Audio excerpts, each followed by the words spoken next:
And welcome back to Jeff Koinange Live here at Citizen Television. Great guests tonight. Nakuru County Senator Susan Kehika's in the house. Homa-based Senator Moses Kajwang also in the house.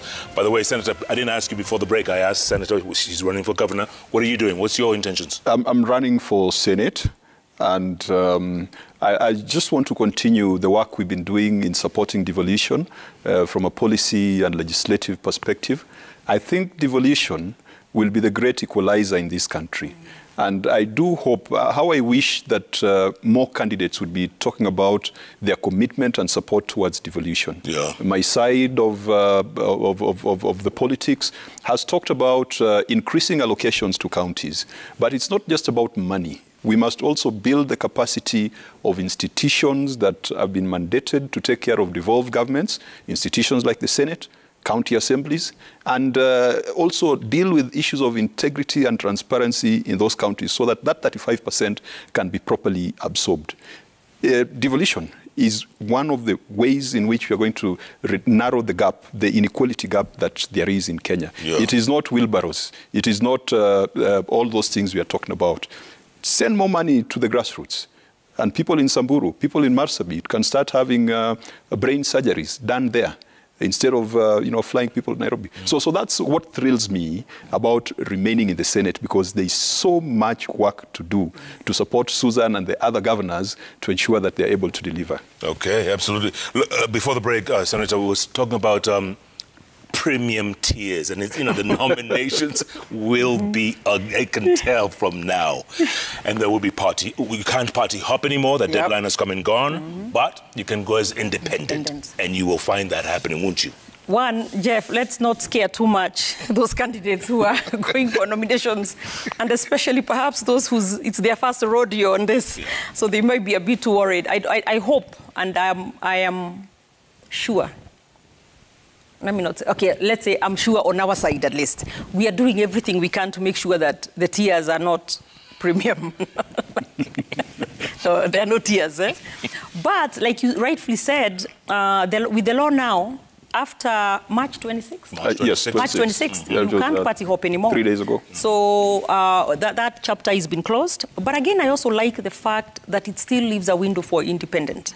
Because also at the same time, as much as, yes, we want to close those windows and all that, it's also good to still have to still give people a little more choice, maybe still. So that if they felt like they were unfairly, the nominations were not fair, or for whatever reason that they still want to proceed with the journey and they did not make it, then they still have a few days to go to independent. So I do agree with you. It might be a time now where we see a lot more of independent candidates across. But I also say that even last time you would see, say, for example, in Jubilee, and I'm sure probably in your area as well, that some would not make it and then they would go independent, but ultimately sometimes the party wave is so strong that not as many are able to make it. So I think it's good to have that choice, but ultimately, a lot of the times it doesn't work. Yeah. A lot of the times. Senator, you agree with that? Yes, I agree to a large extent with her outlook. It's just that the people who fought for the repeal of Section 2A, when we were fighting KANU and we wanted to have more vehicles to use to express ourselves politically, those heroes, Akina Matiba, Akina, Rubia, all those people that the current generation studies in history, I believe they're turning in their grave today when they see what a mess we have made of multi-party democracy. And I'd told Susan that we are not going to hammer each other too hard. But Susan is a member of UDA. She was elected through Jubilee. And the right thing for her to have done was to quit her position in the Senate, because the party that sponsored her no longer enjoys her confidence, and seek a fresh mandate through UDA. But we played Tumbo politics. No one wants to go back to the electorate, having divorced the spouse that brought them to the house. Only very few people have done it. Raila Odinga is one example. You find a situation where you are the Deputy President of the Republic of Kenya. You were elected on a joint ticket with the President, Jubilee. You are doing everything under the sun possible to frustrate the policies and the efforts of that government. You are the leader of another political party whose hobby and full occupation is to bash the government and the party through which you elected. And you are staying put. Why? Because you want to stay in a nice house in Karen. Because you want to have GKs around you and the Rekes squad to guard you. I wish we could have, more principled politics. If Matiba woke up today and found the kind of mess that we are engaging in, they would wonder why they had to pay the ultimate price to open up the democratic space. Yes, independent candidates, it's a provision in the Constitution. Back then, we only knew PIC, Party of Independent Candidates of Kenya, or that one of Harun Mwau. Wow. But today, because of bad hygiene in political parties, you are finding that independents very soon will be the biggest bloc in parliament. If you're not careful, if you don't manage our political parties better, independents will be, they'll start coalescing even as a coalition in parliament. And yet every independent is independent. You cannot have an alliance of independents because everyone is as independent as they came into that house. But Jeff, I think as I close this, Susan, you're a brave woman. I've known you as a very brave senator. Just do the right thing. If you don't love the spouse that brought you to parliament, Jubilee, divorce that spouse so that you can get into this new relationship with UDA. Otherwise, you'll be accused of poly something. You know, I'm sitting here in shock, actually. Like, even my thoughts have sort of disappeared. Because I'm sitting here watching Moses, who was elected, okay, let's say ODM then. I mean, even though it's Azimio now, but you came in ODM. Still ODM, yeah. The opposition is now more government than government, more than the bereaved now, yeah? So, Moses, as much as you are still in ODM, but you are no longer in ODM like you came to parliament. In the sense you were in opposition, you did not form government when you came in. But now, in fact, when we were thrown out of that Jubilee that he now wants me to defend, he's saying, he's sitting here, faking it, that he's so shocked that we are bashing the government, yet he knows that we were thrown out of that Jubilee. What did they expect us to do? Moses is one of those who benefited from our being thrown out, because he's now the chair of devolution, which was previously held by Senator Kenyua of Laikipia. So he's enjoying the fruits of Jubilee, of government, even though he came in opposition. So as much as you would want to see us resign and go seek a fresh mandate, I think you should also be a little bit ashamed. Because now you gave up the opposition that you were supposed to keep the government on its toes. You went and became more government than government itself. So that now they're here as the apologists of government. They see no evil, hear no evil, and it's just, I don't understand. So that's what I'm saying. I'm just in shock. This is Moses Kajwang, who in the previous, in the 11th parliament, would carry a whistle to the National Assembly. And when the president was there giving the State of the Nation address, he would not even let him speak because he's whistling the whole time. And now this is the same Moses. Wow. Jeff, maybe he's crossed the Red Sea. Jeff, if I'm guilty of a fling. She's guilty of polyandry. But yeah, we are in the new parties for the next election. Not for the current one, for this coming election. And also, Moses, they voted to pass those bills that really have rolled back the gains of having multiple parties and people being able to party hop and do all that. The bill that was, the amendment that was just there the other day. So, we are where we are. Senator, let me ask you this. There are 25 parties that are affiliated to Azimio, right? Yes. 25 plus parties. Doesn't that bring like 25 different kinds of problems to Azimio? Isn't that a burden? I think 25 solutions rather than problems. I don't see it as a problem. I see it as, because the more the merrier. When it comes to running the country, you do not want to be a one-man army, as we had described Susan's formation, where when the leader is meeting clerks in the US, everything stops. With 25 parties, you've got a very wide reach, and you've got parties that believe in all sorts of things. But what unites us is that aspiration and belief that Kenya can be great, Kenya can be better than it is. And these 25 parties, what brings them together is that there is this conviction that the route to that prosperity that we all desire is to sanitize our politics, ensure that it is not tribalized, ensure that no one feels left out, be it as a matter of policy, as a matter of practice. So the 25 parties that forms this broad coalition, in fact, there are more parties. Today I met people, members of Federal Party of Kenya. They also want to be, part of the fun. We have opened our gates and we are welcoming not just parties, but we're welcoming even individuals who wish to be members of this great movement, because this is a movement that will unlock the third liberation of this country. Senator, Kenya Kwanza, is it a one-man army? Absolutely not. In fact, I'm laughing when he's saying it because, again, he's saying it with a straight face, and he knows in their Azimio formation, other than the owner of the puppet, who is the party leader of Jubilee, and the puppet, who is the party leader of ODM, everybody else is just a spectator.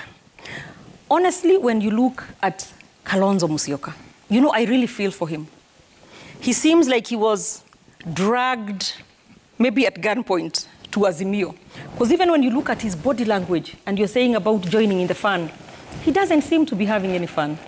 But a lot of it is the conmanship around that formation. Because if you followed, at the beginning, I think they had our colleague, Senator Gideon, would probably be the running mate. Then they came, we had Munya would be the running mate. They even came and tricked my governor into going to Azimio because he was promised, and I prayed for him to get it, but apparently I don't know where we are on that. It doesn't seem like it's happening. So he would be a running mate. So he went all crazy in Nakuru, but it's not happening. Now I'm hearing you tricked Kalonzo, he came, he would be the running mate. Now you've taken on to Karua. So it's just, when you talk about one-man show, I don't see where the other party leaders of the other parties within the Azimio formation, I don't see them at the table. They're just spectators. But in our formation, I can tell you, it's not a one-man show. It's actually one of those where all of us are at the table. You can even see His Excellency Mudavadi. He's now back to himself. You see when he talks about economy, the way it makes sense. You can see he's a different man now because he's carried your baggage for so long. But now he's at a place where he's at the table, his opinions, his agenda has been, the pesa mfukoni has also been brought together with the kazi ni kazi. So we are all working together and it's not a one-man show. Everybody's at the table, everybody's contributing. We have the same vision, we have the same agenda, and that agenda is for moving Kenya forward and bringing everybody along. By the way, will Mudavadi be the running mate? No, we are not there yet. We are not at the running mate. You just have to be patient for about another 2 months or so. And by then we shall unveil the running mate. Did you notice that when she was talking about Azimio, they also have very voyeuristic tendencies because she's peeping into the Azimio tent to figure out what's going on. She's counted like 10 people, 10 players. On her side, it's just His Excellency William Ruto and Musalia Mudavadi, and that's why it stopped. On our side, you did remember to count them. I know you have Ndindi, I know you've got Oscar Sudi, I know you've got a galaxy of stars. You've got everyone, all sorts of stars. But on our side, we are spoiled for choice. Really? And that's a good problem. You don't have that problem. We have a good problem that we've got so many capable players. We've got so many people who can be candidates for the presidency or deputy or ministers. That is a problem, that we have so many good players. How do you respond? Unfortunately. How do you respond to what the senator said, that Kalonzo was dragged in, kicking and screaming? How do you respond to that? After saying to support them for the third time, he would be the most stupid person. And then he actually went there. And now he seems like just a kid sitting in the corner waiting for his turn. And he seems so unhappy. I just feel it for Kalonzo. Ukiachwa Wachika. I had the legendary president when he was going around, he was trying to paka Kalonzo mafuta ati we kuja tufanye kazi, umewachwa muachike. Kalonzo has moved on. Kalonzo has made his decision, and I think it took him time to make that decision. And I think that Kalonzo has been the Vice President of the Republic of Kenya. He's been Foreign Affairs Minister. He's been in this game for long. And he has placed his bet where he believes that he'll be able to be part of the next government. Kalonzo sio mtu wa kubahatisha. And he has made his decision. Wacheni kumsumbua. Wacheni kupigia Kalonzo. You know, when a man says that if I support this person for the third time, I must be the most stupid person, and then goes there and seems so unhappy. Susan, if we are to be fair to Kalonzo, I remember Kalonzo saying to support Raila would be, something without a measure of reciprocity. Whenever you quote Kalonzo saying that he cannot support Raila again, you leave the part where he said without a measure of reciprocity.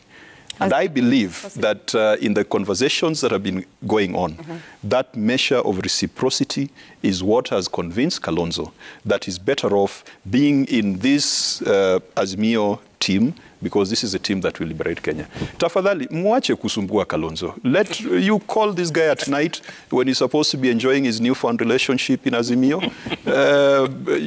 Nikita Kering sang X. Please listen to that song on your way home.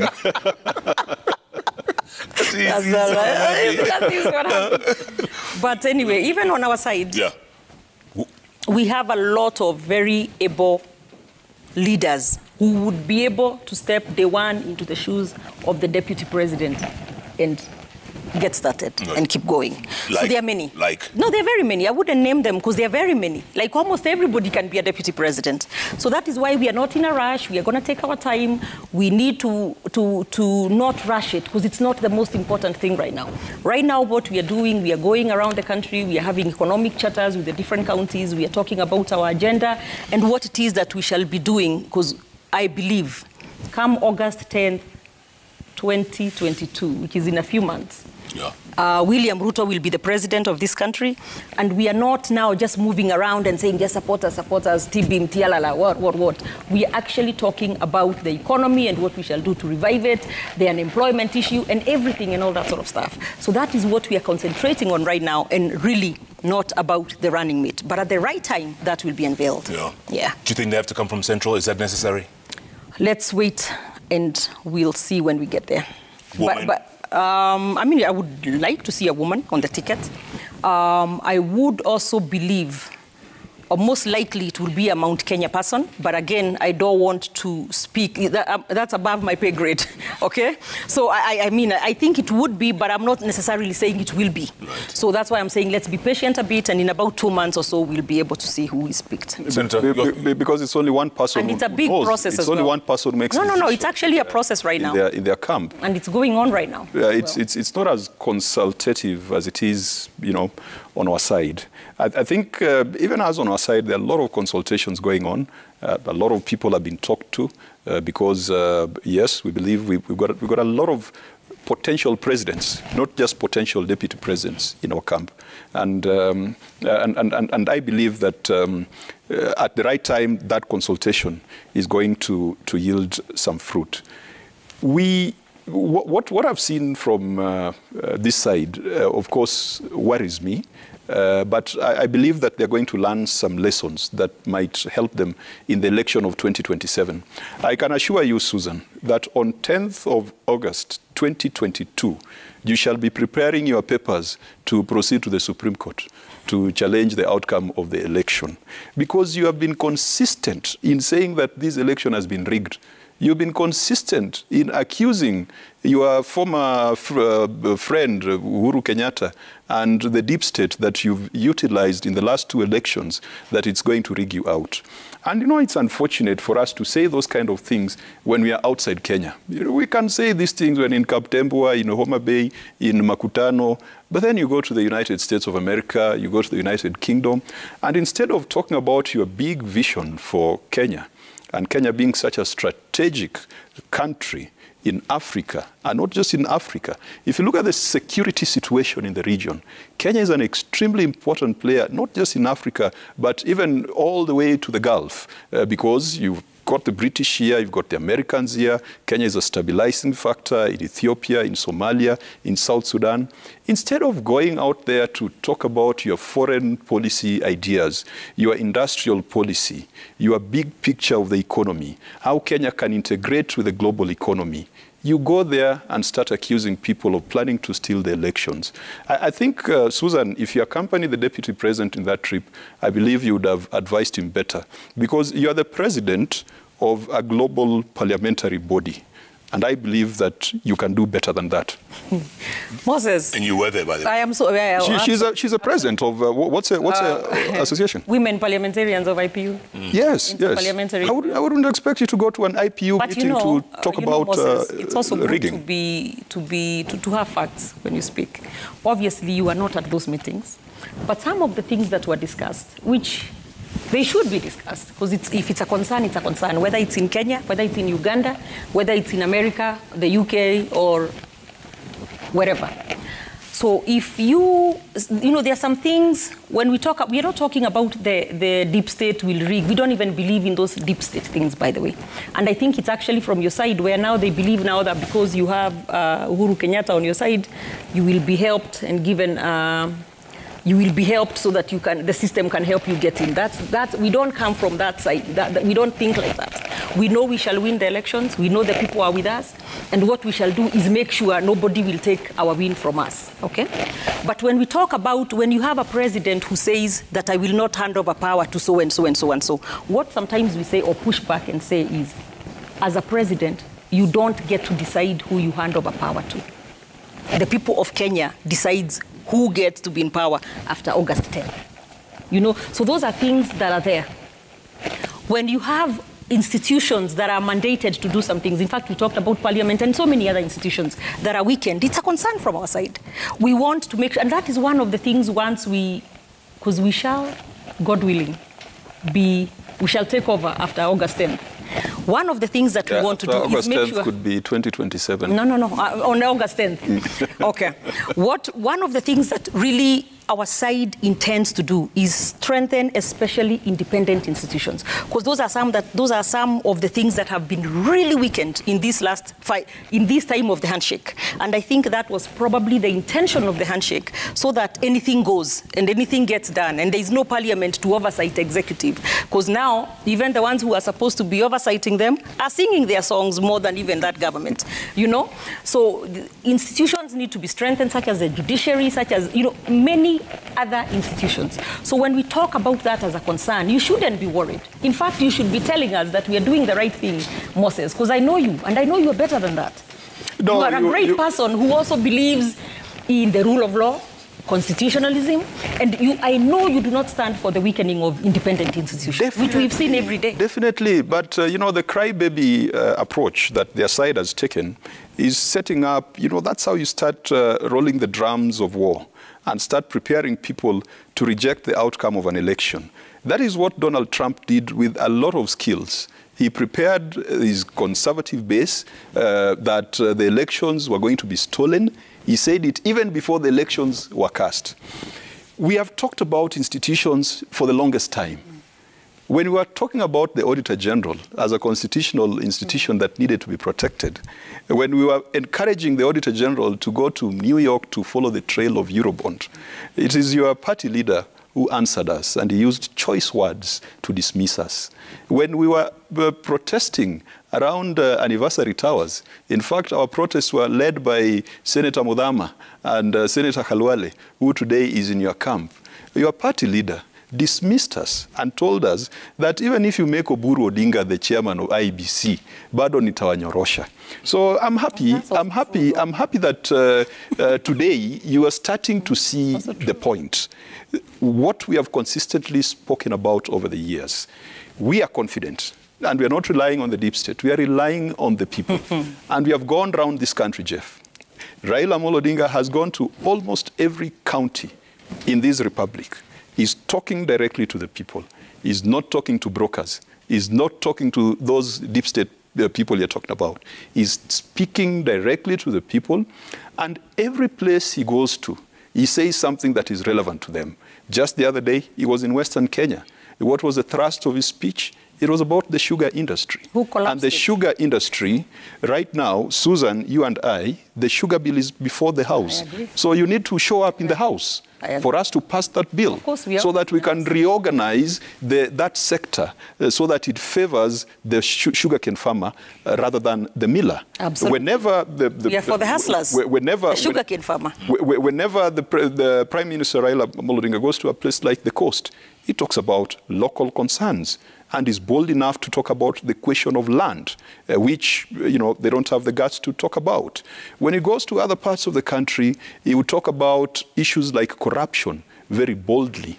And so I think we are talking. Can we first ask? We are talking directly to Kenyans, and we believe that it is Kenyans who will put us there.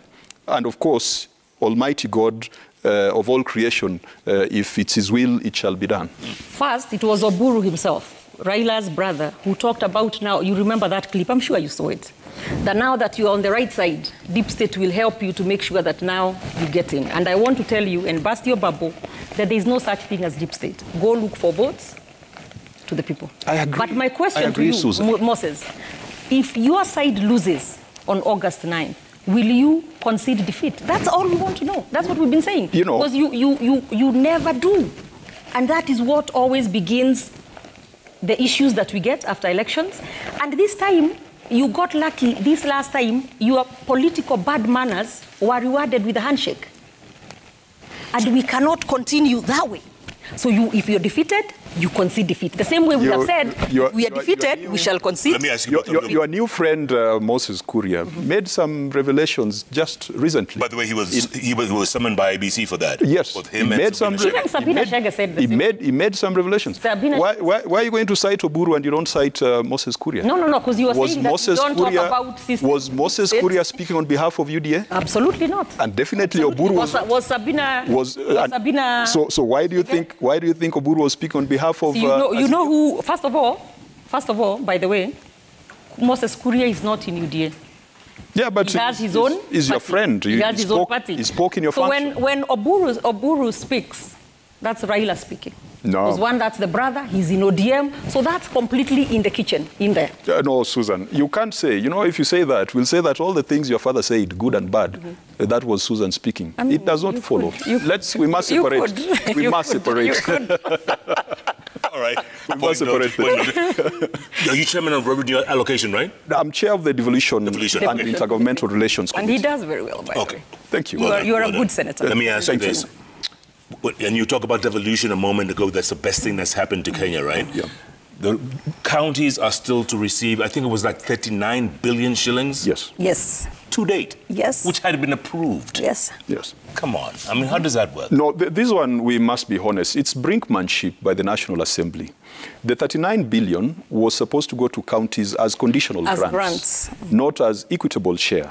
There was a ruling in the courts that we should not do one bill sending equitable share and conditional grants. So the courts directed that we do two separate bills. We have done the bill that sends equitable share to counties, but the bill that sends conditional grants to counties is stuck because the National Assembly wants to assume that duty of sending conditional grants to counties.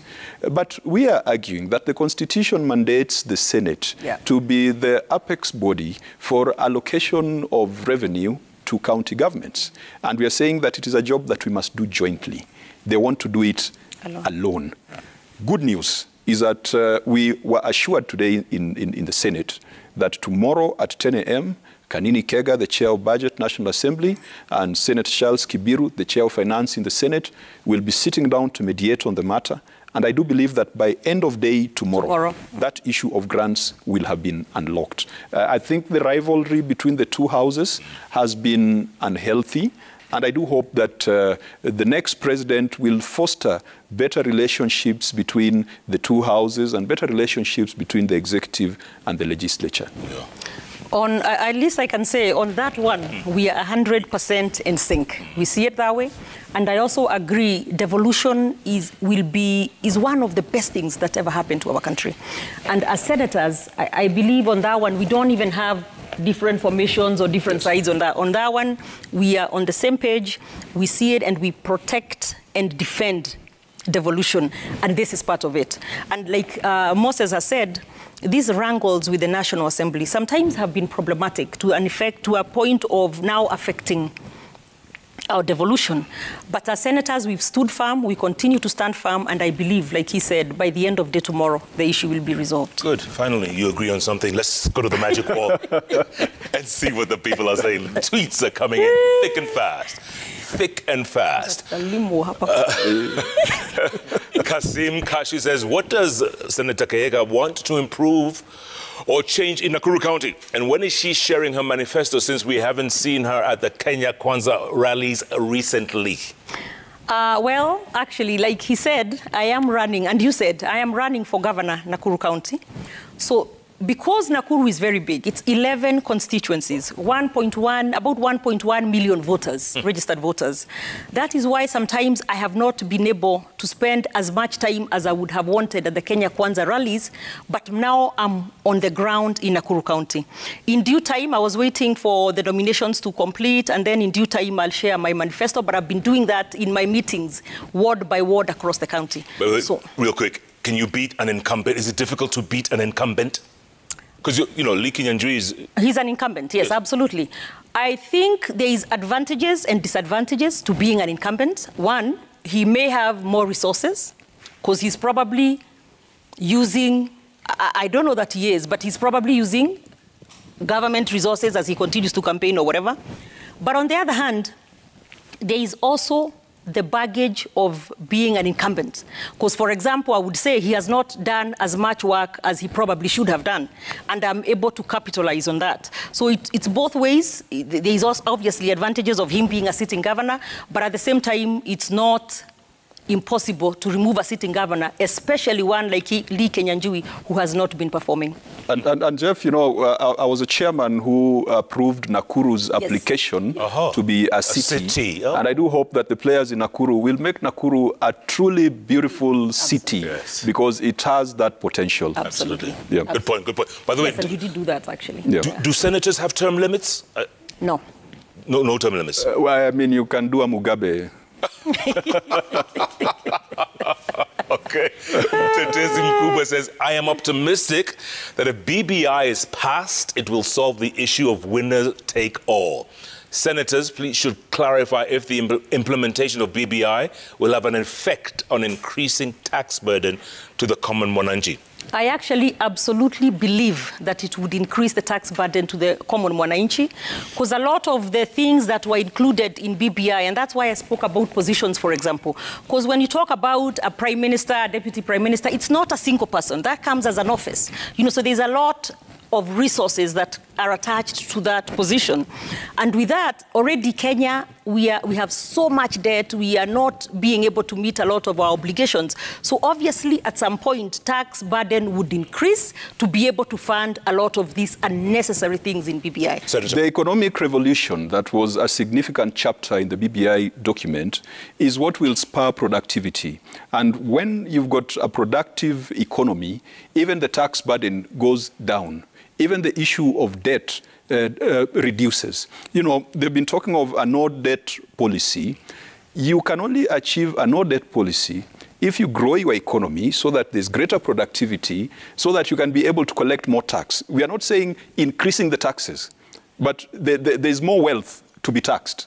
We are not saying tax the people more on static wealth, but, you know, on a bigger cake. So it was sold by the proponents of BBI that expanding the executive and expanding parliament would lead to greater tax burden. I disagree. I think that if we implement the economic revolution model in the BBI, we will bake a bigger cake. And Kenya will have enough resources to do her own development without turning to development partners every day. That's a big cake. A really big cake. Yeah. Kuria J says, what has shifted in Central is the awareness that parties mean nothing. It's only that people want to evaluate and choose their leaders on what their abilities are and what they can deliver. That's why independence is the attractive form. You believe there'll be a lot of, like you said, there might be the independence in the House might be the majority. Yep. Yeah, I mean, it's difficult to argue with that. Yeah. Paul Nzengu Nzevega says, Honorable Kajwang and Honorable Keka can make for a very good ticket for President Deputy if they teamed up. Any chance of that in the future? You never know. Never say never. Say never. No, I mean, outside the cameras, we relate very well and we work very well. And I think that the lesson to Kenyans is that we politicians, sometimes when we are campaigning and we seem to be taking very tough positions, perhaps it's because you're looking for jobs.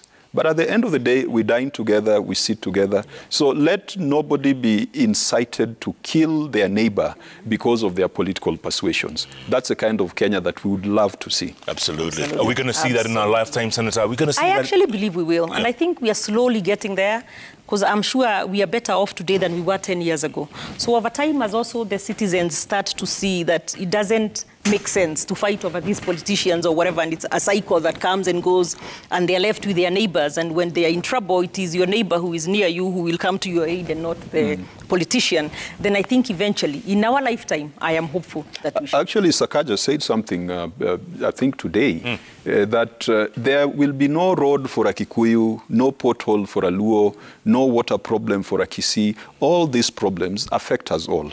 So if we start thinking that way, then we will now be having a set of policy options to choose from, rather than a set of tribes and tribal inclinations to choose from. Absolutely. We are getting there, Jeff. Yeah. I think even this campaign, it has been more issue-oriented than the last campaigns, because we've had previous campaigns where it has been 40 versus 1 or 40 against 1. We've even had campaigns in this country. People are forgetting that there was a time when there was a serious campaign that Asians should be expelled from Kenya.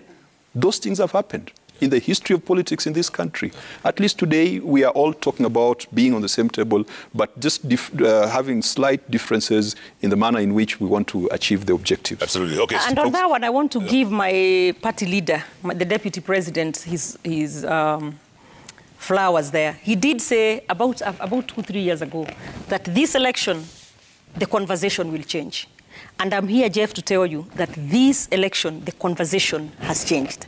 We are no longer talking about who gets what and all that. We are talking about agendas, about what it is as a formation, what it is that you intend to do for Kenyans. For example, we know they want to continue with the handouts. They talk about the 6,000. But I mean, if you ask me what they stand for, that's the only thing I can think about. The 6,000 to everybody. I don't know how that would be financed. But when we talk also, when you hear of the Kenya Kwanza, you would know about the bottom up, because you've heard us talk about that and how we intend to start at the bottom and come up instead of the trickle-down economics that we've had for the last 50 years. So I believe that we are now talking about issues, and I do hope that maybe in the next 10 years or so, we get to a place like the US or the UK where you have the Republicans and the Democrats, and you know if these ones come to power, this is what they stand for. So that it's not so much anymore about tribe, about I am a Kikuyu, so I must vote for a Kikuyu leader. It's not about that anymore, or whichever, Kamba, whatever. It's more about what it is that you stand for. And that is part of why you see a revolution in the mountain. And I'm sure this will, after August 9th, my point will be proven. That is why there's a revolution in the mountain, where for the first time we have a new crop of leaders who are saying, we are not just going to follow you because you are from my tribe. We are going to do what is right for our people, what they want and where they want to go. And that is where we are. I believe the message, what we've been talking about, has been getting to even the people of the mountain. And we should not look at the mountain as as a cultural entity or just a geographical entity. We need to start looking at, if we are talking about the mountain, we are talking about the significant players in the economy of this country. What is it that we are saying to them about the economy? What is it that we are saying to them about dealing with inequality? And by the way, Susan, if you look at our 10-point plan, the issue of the 6,000 social protection, of course, today, PS Marwa runs a social protection scheme that is taking care of orphans and vulnerable children. So what we are saying is that we are just going to better that. But you see, that is not the solution. That is a way to deal with inequality. Where there has been rapid economic growth, inequality is inevitable. We are saying we've got this big industrial policy that we want to put in place so that there's serious growth in this country, what I call the big cake. But if you look at economic history, every other region or every other country that has grown rapidly, sometimes it leaves some people behind. What we are saying is that no one will be left behind. If you need to be in the cash economy, there will be the cash transfer. If you need healthcare, there will be free healthcare, the Baba Care.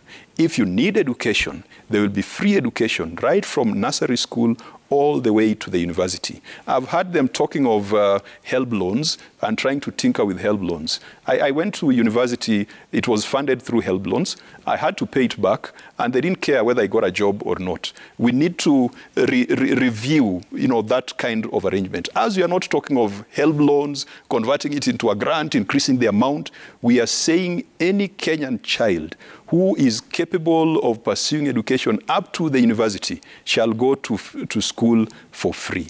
And it's very clear. They are complaining, Uhuru amewachenga. They are complaining, kura inaibiwa.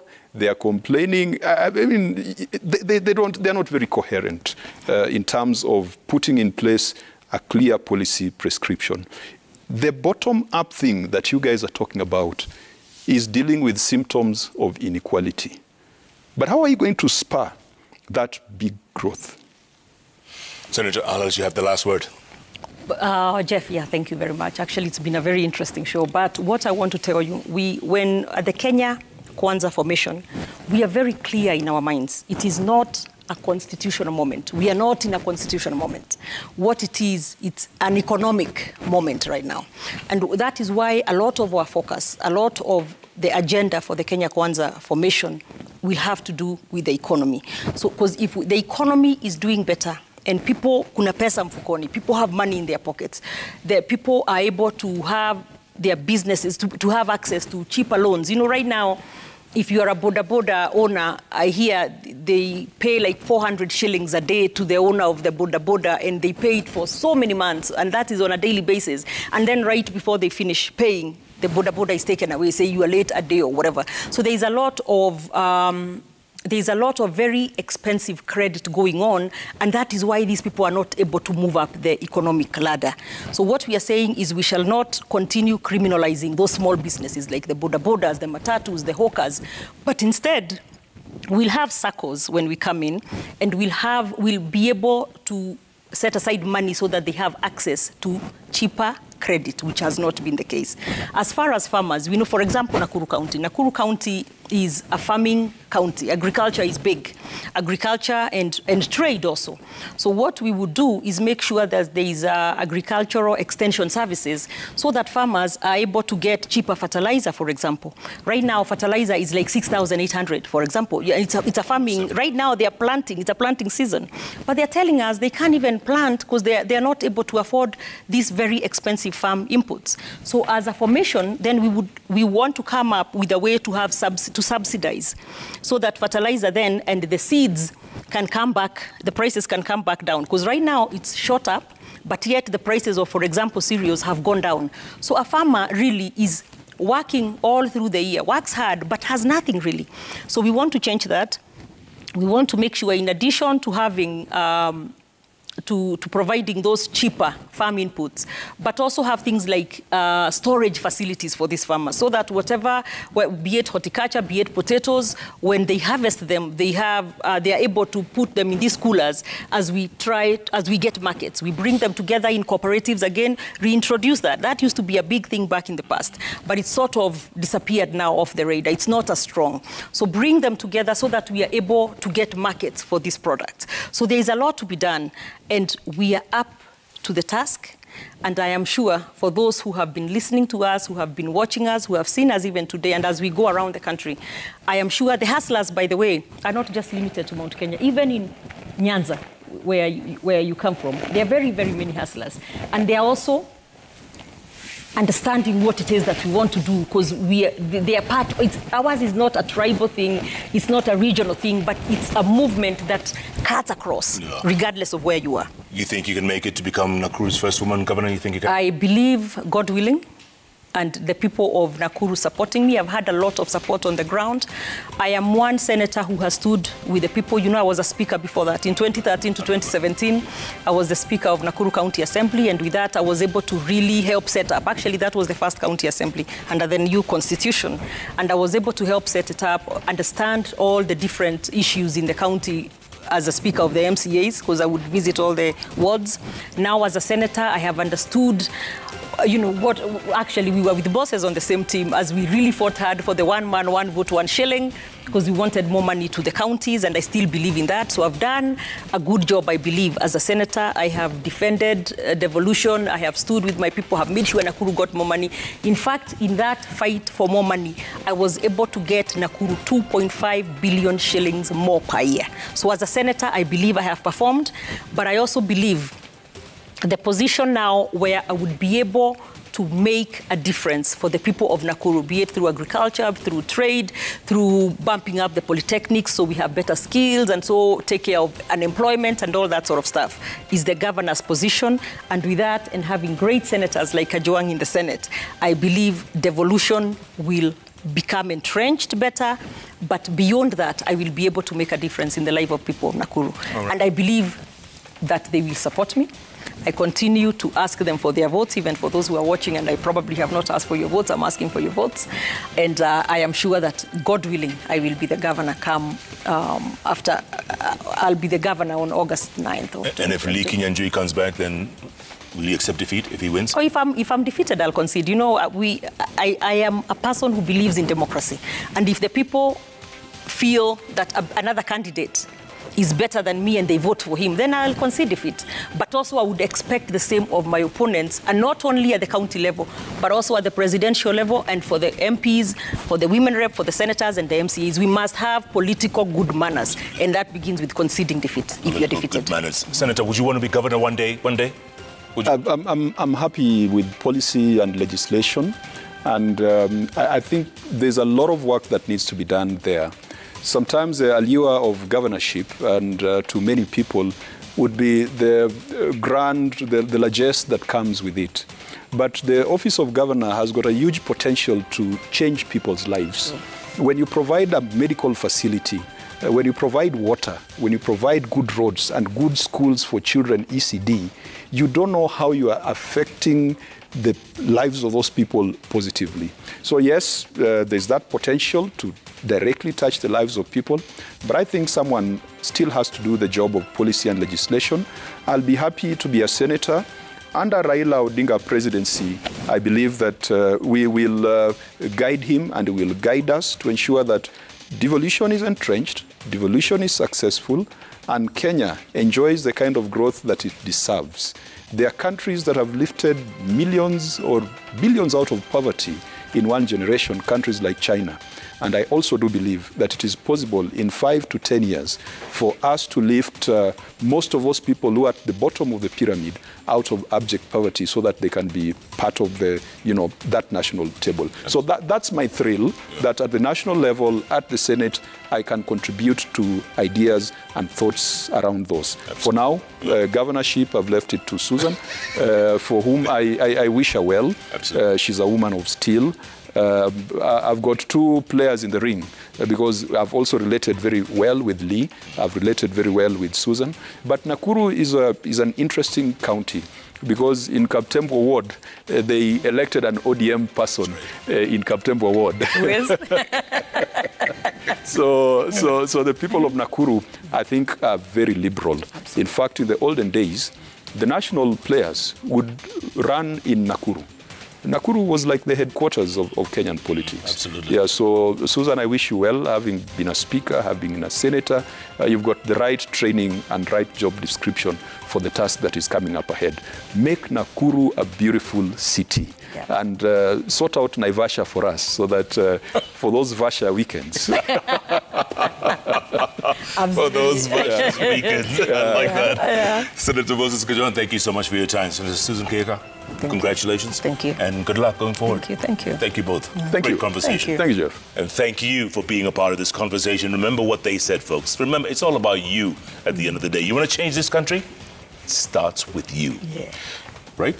Absolutely. Yep. Keep tweeting. At Kunanga Jeff, at Citizen TV Kenya, the hashtag JKLIVE. Thanks for being a part of the show. Good night, good luck. God bless you all, and God bless Kenya. Thank you. Yay! Well,